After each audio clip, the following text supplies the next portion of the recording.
kind of see the property, kind of tell them what a price point I think they're going to be at, and we go from there. Well, in this situation, I couldn't do that because there's 40 comparables. So I have to think like an appraiser.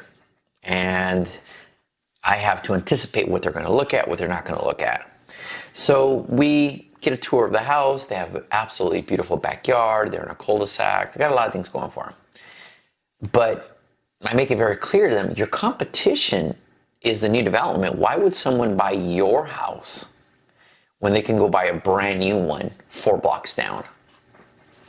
So that's your competition. And the psyche of someone is that they rather have a brand new house.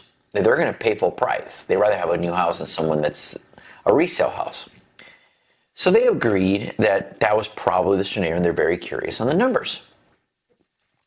So we sit down at the table, and I explain to them what the steps are going to be and how I need to get all this stuff done. And I asked them if they have any questions. And no, they really don't, which is rare, by the way. But it also sets up a little flag in my head. And I'm thinking, I'm a great people person. I'm great at judging people. I'm great at figuring out what people's personality types are. I had no idea what these people's personality type.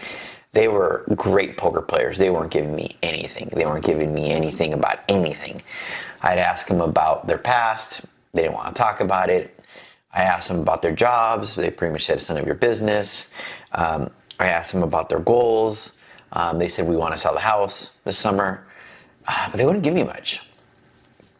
So I thought, okay, these are just very secretive, shy people. I could tell by the house that it was turnkey, very clean. So they both work from home. They had no kids. So they were definitely career people. And I can also tell that they're very organized.